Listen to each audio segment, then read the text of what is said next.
घ। उत्तर है आंशिक स्वीकारात्मक।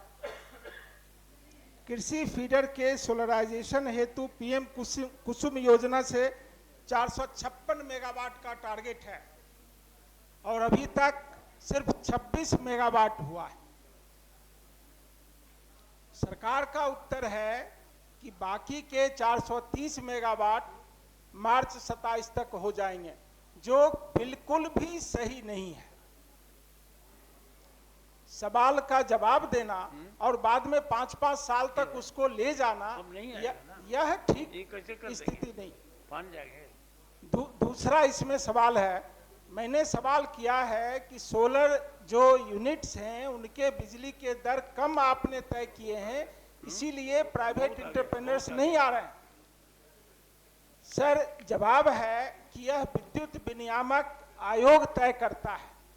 आपके जो 9 पावर प्लांट लगे हैं उसके रेट आप बता दीजिए। आप 6 रुपये 7 रुपये पीक आवर में 20 रुपये यूनिट बिजली खरीद रहे हैं और सोलर पावर को कहते हैं 3 रुपये यूनिट और 3 रुपये 10 पैसे यूनिट दे रहे हैं। सवाल का आशय समझने की कृपा करें माननीय मंत्री जी। 3 रुपये यूनिट किसान को कहते हैं कि हम सोलर पावर में देंगे, बड़े पावर प्लांट्स को 6.5 रुपये यूनिट आप दे रहे हैं। पावर परचेज जो कर रहे हैं 10 रुपये से लेके 20 रुपये यूनिट तक पावर परचेज कर रहे हैं।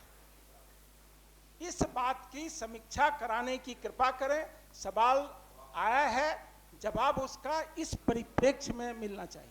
ठीक। महोदय, माननीय सदस्य सर्वेश जी ने बहुत ही अच्छा सवाल उठाया है और सदन को जानकारी भी होनी चाहिए। चूंकि ग्रीन एनर्जी पर जिस तरह से बिहार सरकार काम कर रही है और पूरा देश जिस तरह से काम कर रही है उस पर, और बिहार उसमें बहुत अग्रणी भी है। और सोलर एनर्जी जो है, जिस तरह से कृषि फीडरों के सोलराइजेशन से जुड़ा प्रश्न इन्होंने उठाने का काम किया है, वह बिहार के कृषि अर्थव्यवस्था और राज्य की वित्तीय अस्थिरता दोनों दृष्टियों से अत्यंत महत्वपूर्ण है। इसके चलते सरकार उस पर जोर भी दे रही। मैं माननीय सदस्य को बताना चाहूँगा, जवाब वैसे दे दिए हैं पूरी तरह से। राज्य सरकार 7 निश्चय 2 के तहत हर खेत तक सिंचाई का पानी पहुंचाने के लिए पूर्णतः प्रतिबद्ध है। धरातल पर आने वाली तकनीकी और ढांचागत चुनौतियों का डाटा आधारित आकलन करने के बाद हमने अपने लक्ष्यों को 2 यथार्थवादी बनाया है। मुख्यमंत्री कृषि विद्युत संबंध योजना फेज 2 के तहत जो अंतर्गत उसके इच्छुक किसानों को कृषि कनेक्शन प्रदान करने का लक्ष्य अब सितंबर 2026 निर्धारित किया गया है, ताकि गुणवत्तापूर्ण और अस्थायी इंफ्रास्ट्रक्चर तैयार किया जा सके। और खो में जो चिंता जताई है माननीय सदस्यों ने, कृषि बिजली पर राज्य सरकार की भारी सब्सिडी देनी पड़ती है। राज्य सरकार, चूंकि इससे सोलराइजेशन करने के बाद जो आपने चिंता जताई है, निश्चित रूप से सरकार उससे हल्का हो।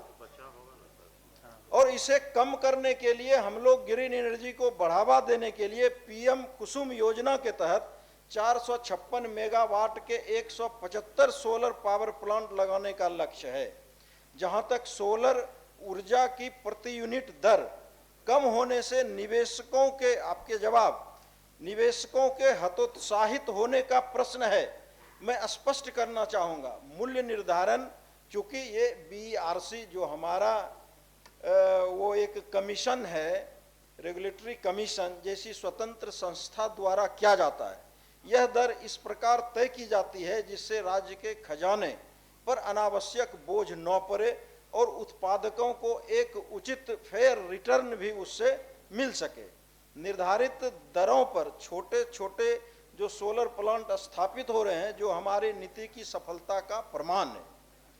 खंड घ में जो आपके कार्य योजना का केवल जो कागजों तक सीमित नहीं है, बल्कि इसके लिए स्पष्ट मापन योग्य जो मेजरेबल अक्टूमेंट्स है वो सामने आ रहा है। अब तक की उपलब्धि जो अचीव्ड हमारा है माइलस्टोन, अब तक कुल हम लोगों ने 26 मेगावाट क्षमता के 9 सोलर प्लांट स्थापित कर उन्हें 9 पावर ग्रिड सब स्टेशनों से सफलतापूर्वक हम लोग उसको जोड़ने का काम कर चुके हैं, 9 पावर सब स्टेशन। और इसके फलस्वरूप 12 कृषि फीडर को पूरी तरह से सोलराइजेशन किया जा चुका है। भविष्य का भी बता दे रहे हैं।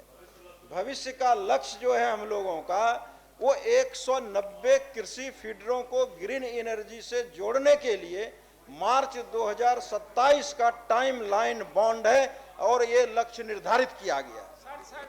सुन लिया गया। समाप्त हो गया है। और मैं स्पष्ट आपको नहीं, आदरणीय पढ़ रहे हैं सर्वेश जी, यही सर नहीं, यही लिखा हुआ है। इतना तो मैं पढ़ के प्रश्न किया हूं ना माननीय मंत्री जी। सर ये लिखा हुआ है, मंत्री जी वही पढ़ रहे हैं। मेरा कहना है कि 26 मेगावाट उत्पादन हुआ, 456 मेगावाट का लक्ष्य है, मार्च 27 डेडलाइन है, उस पर कोई चर्चा ही नहीं हो रही है, कैसे पूरा होगा? ठीक है, प्रश्नोत्तर काल समाप्त हुआ। इन प्रश्नों